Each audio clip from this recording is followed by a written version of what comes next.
GK मस्ती MS में आपका फिर एक बार स्वागत है।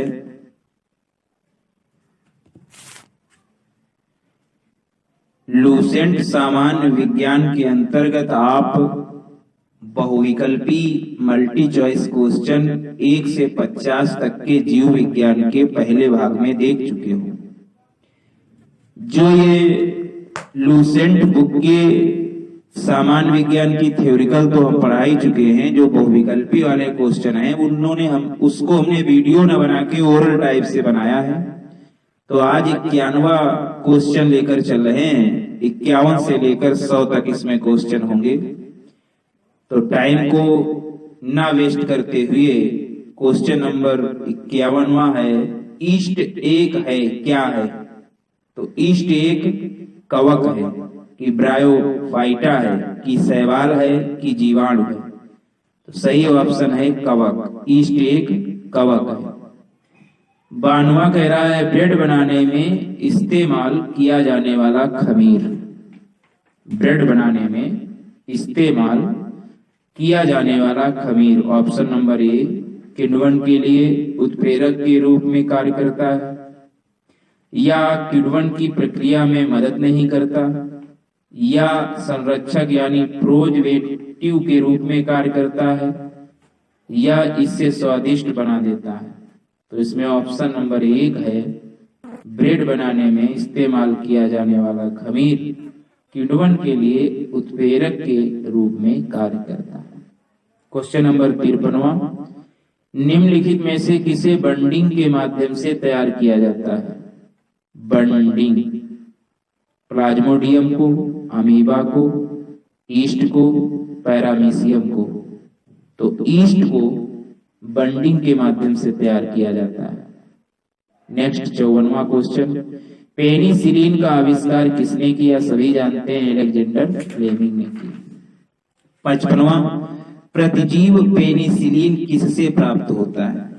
कृत्रिम प्रोसेस से, एक जीवाणु से, कवक से, या विषाणु संक्रमित कोशिकाओं से? तो सही ऑप्शन है सी, प्रतिजीव पेनिसिलिन कवक से प्राप्त होता है। क्वेश्चन नंबर 56, एफ्ला विष किससे बनते हैं? एफ्ला विष जो होता है वो किससे बनता है? कवक से, जीवाणु से, शैवाल से, या विषाणु से? तो एफ्ला विष जो है कवक से बनता है।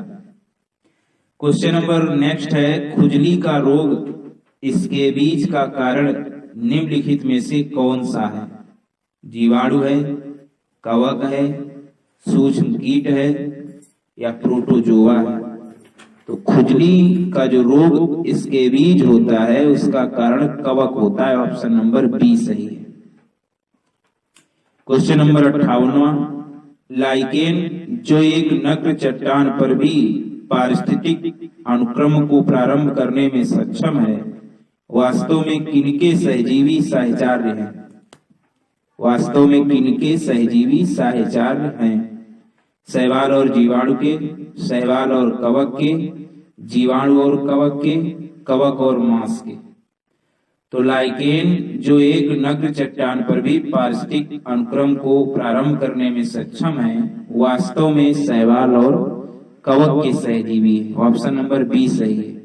लाइकेन जो है शैवाल और कवक के सहजीवी साहचर्य। क्वेश्चन नंबर 59वां, चट्टानी स्तरों पर लाइकेन विकास को क्या कहते हैं? चट्टानी स्तरों पर लाइकेन विकास को क्या कहते हैं? कार्टिकोल्स कहते हैं, टेरिकोल्स कहते हैं, लिग्निकोल्स कहते हैं, या सेक्सिकोल्स कहते हैं? तो चट्टानी स्तरों पर लाइकेन विकास को सेक्सिकोल्स कहते हैं। ऑप्शन नंबर डी सही है, सेक्सिकोल्स। अगला है लिटमस अम्ल क्षार सूचक। लिटमस अम्ल क्षार सूचक प्राप्त होता है जीवाणु से, लाइकेन से, विषाणु से, या इनमें से कोई नहीं? तो लिटमस अम्ल क्षार सूचक लाइकेन से प्राप्त होता है। ऑप्शन नंबर बी सही है, लिटमस अम्ल क्षार सूचक लाइकेन से प्राप्त होता है। अगला है निम्नलिखित में से कौन प्रदूषण संकेतक पौधा है। 4 ऑप्शन दे रहे, इनमें बताना कौन प्रदूषण संकेतक पौधा है। शैवाल, कवक, लाइकेन, फर्न। तो सही ऑप्शन है लाइकेन प्रदूषण संकेतक पौधा है। ऑप्शन नंबर सी सही है। अगला है आयोडीन किससे प्राप्त होती है। आयोडीन किससे प्राप्त होती है। स्पाइरोगाइरा से, स्पाइरोगाइरा से, लेमिनेरिया से, उडोगोनियम से, ग्रेसिलेरिया से। तो आयोडीन प्राप्त होती है लेमिनेरिया से, लेमिनेरिया से। ऑप्शन नंबर बी सही है, आयोडीन लेमिनेरिया से प्राप्त होती है।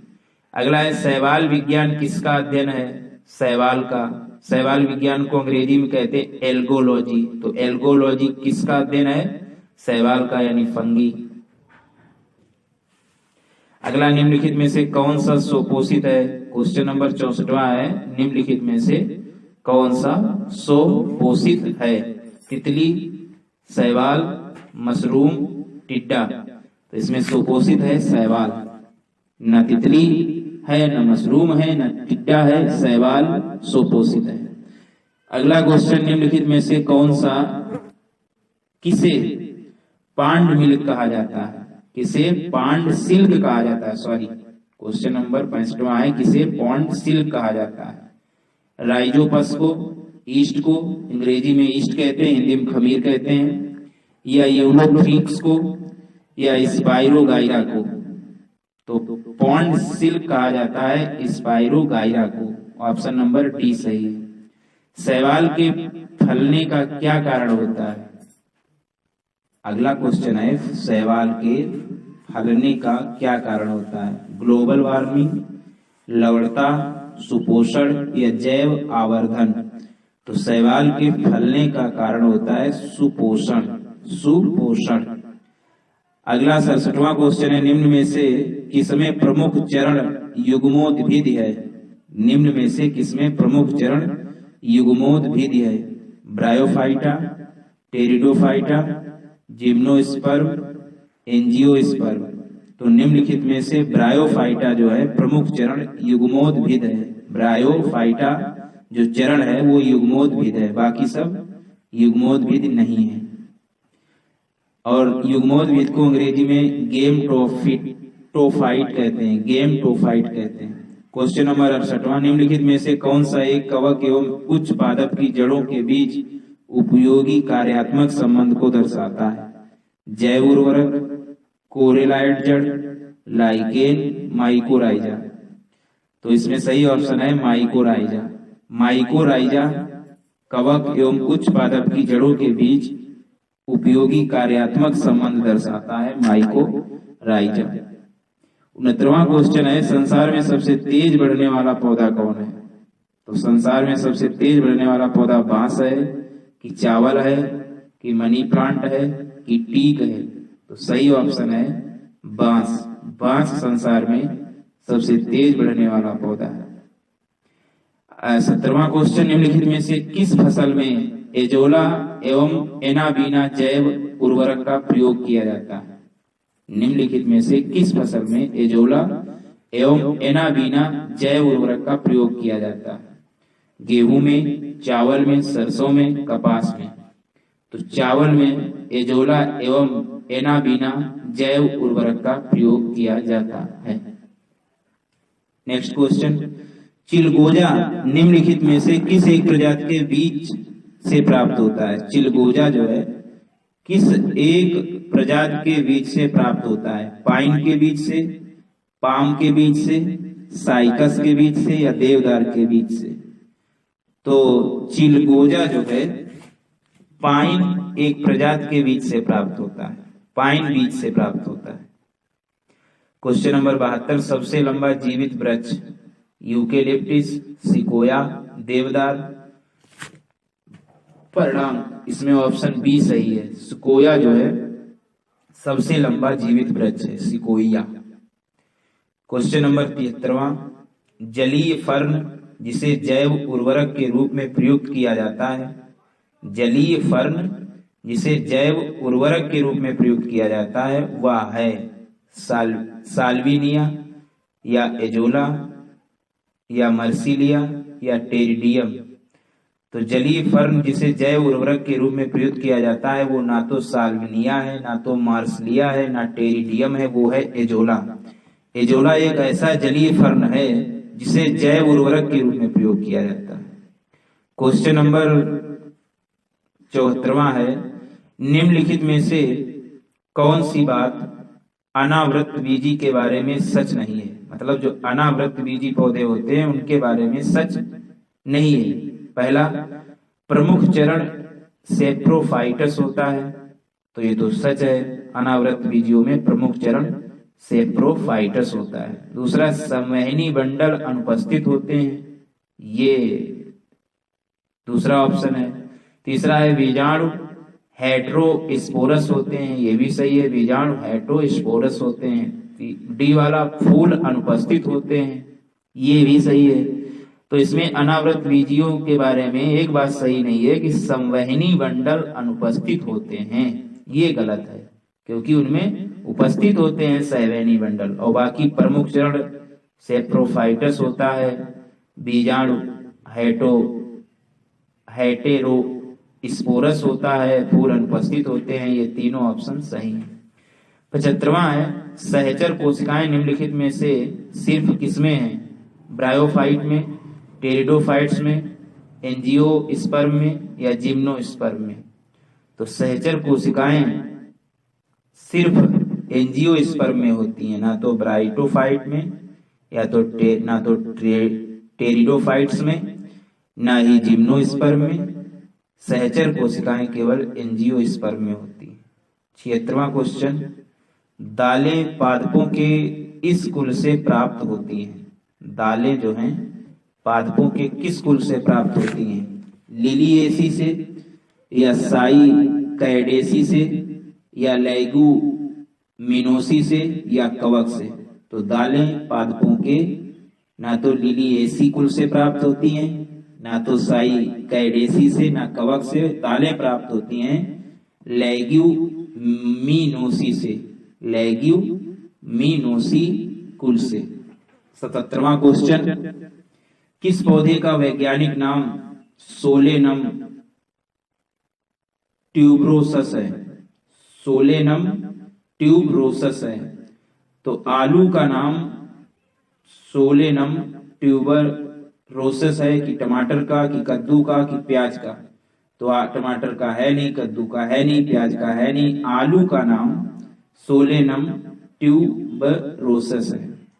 मैंगीफेरा इंडिका, 78वां क्वेश्चन, मैंगीफेरा इंडिका आम को कहते हैं। डोलोनिक्स रजिया रफिन किसका वैज्ञानिक नाम? डोलोनिक्स रजिया रबिन किसका वैज्ञानिक नाम है? तो डोलोनिक्स रजिया रफिन गुलमोहर का वैज्ञानिक नाम है, गुलमोहर का वैज्ञानिक नाम। आजाद रास्ता इंडिका किसका वानस्पतिक नाम है? आजाद रास्ता इंडिका नीम का वैज्ञानिक नाम है। बहुत अच्छा।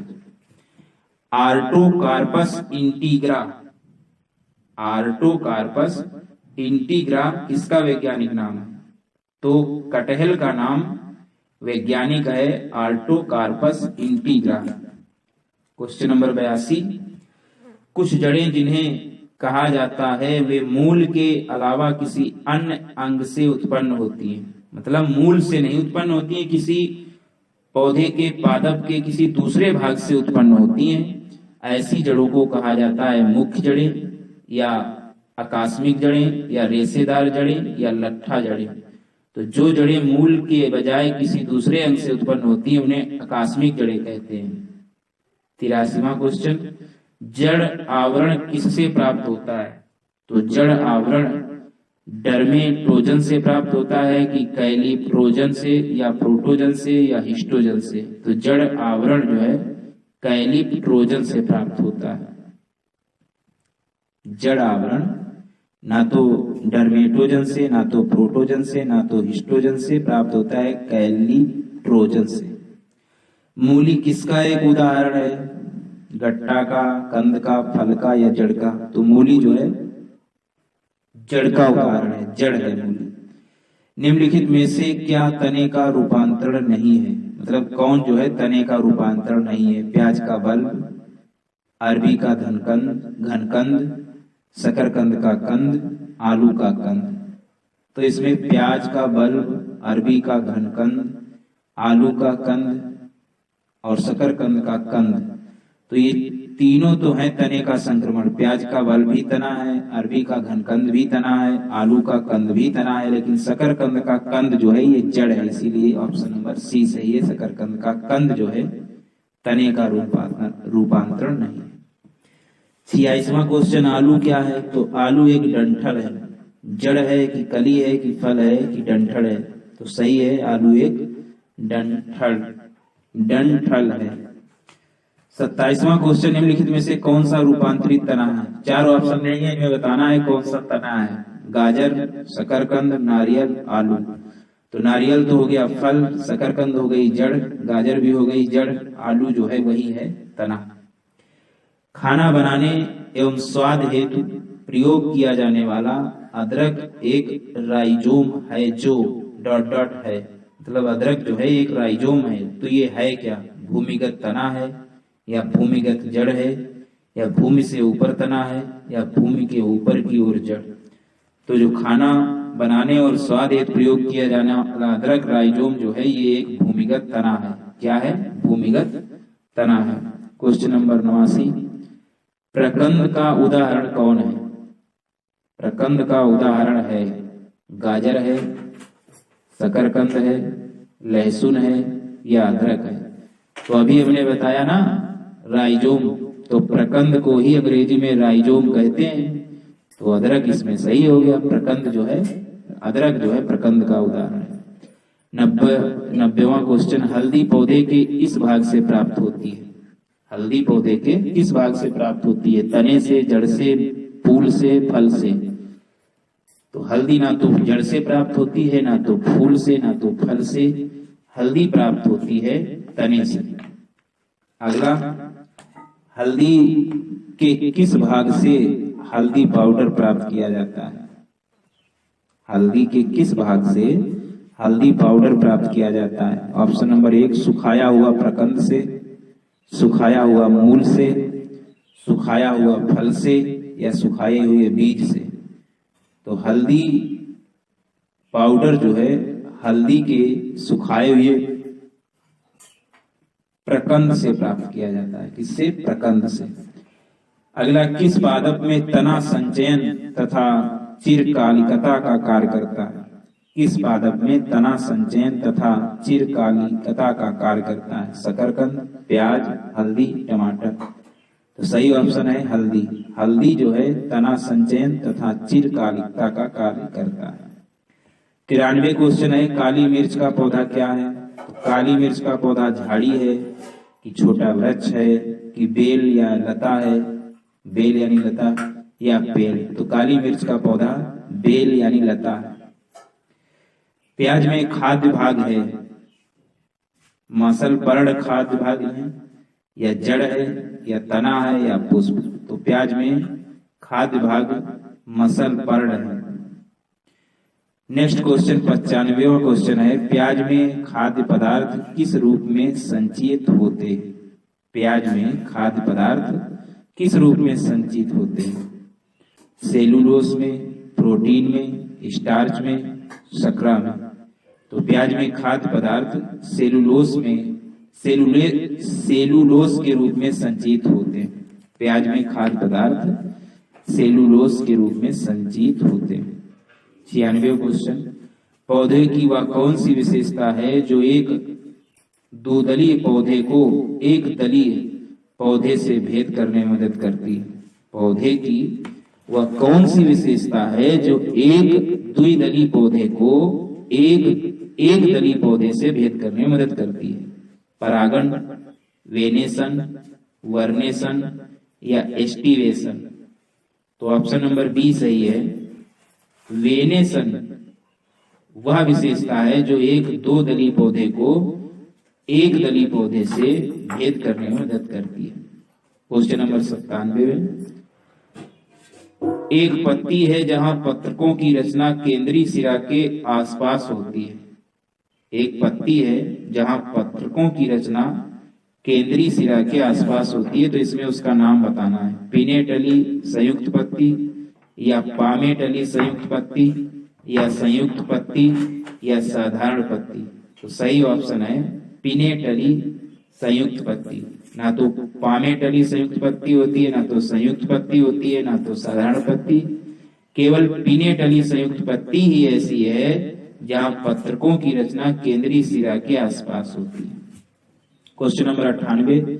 एक अक्ष या तने पर पत्तियों की व्यवस्था को क्या कहा जाता है? तो एक अक्ष या तने पर पत्तियों की व्यवस्था को फाइलोटैक्सी कहा जाता है, या वर्नेसन कहा जाता है, या वेनेसन कहा जाता है, या फाइटोटैक्सी कहा जाता है। तो ना तो वर्नेसन कहा जाता है, ना तो वेनेसन कहा जाता है, ना ही फाइटोटैक्सी कहा जाता है। एक अक्ष या एक तने पर पत्तियों की व्यवस्था को फाइलोटैक्सी कहा जाता है। 99वां क्वेश्चन है, घटपर्णी के निम्नलिखित भागों में कौन सा एक घट में रूपांतरित होता है? घटपर्णी जो पौधा होता है, तो निम्नलिखित भागों में कौन सा एक घट में रूपांतरित होता है? स्तंभ, पत्ता, अनुपर्ण या पर्णवृंत। तो घटपर्णी पौधे का जो घट बनता है वो पत्ता बनता है, ना तो स्तंभ बनता है, ना तो अनुपर्ण बनता है, ना ही पर्णवृंत बनता है। बनता है तो पत्ता बनता है। और आज का लास्ट सवाल पादप ऊपर चढ़ते हैं।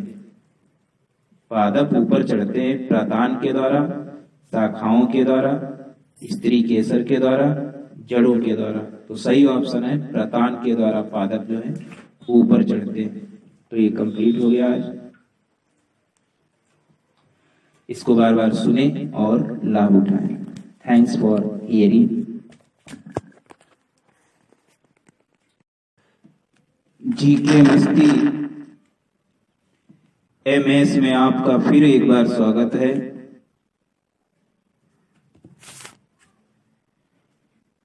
लूसेंट सामान्य विज्ञान के अंतर्गत आप बहुविकल्पी मल्टी चॉइस क्वेश्चन 1 से 50 तक के जीव विज्ञान के पहले भाग में देख चुके हो। जो ये लूसेंट बुक के सामान्य विज्ञान की थ्योरिकल तो हम पढ़ा ही चुके हैं, जो बहुविकल्पी वाले क्वेश्चन हैं उन्होंने उसको हमने वीडियो न बना के ओरल टाइप से बनाया है। तो आज 51वां क्वेश्चन लेकर चल रहे हैं। 51 से लेकर 100 तक इसमें क्वेश्चन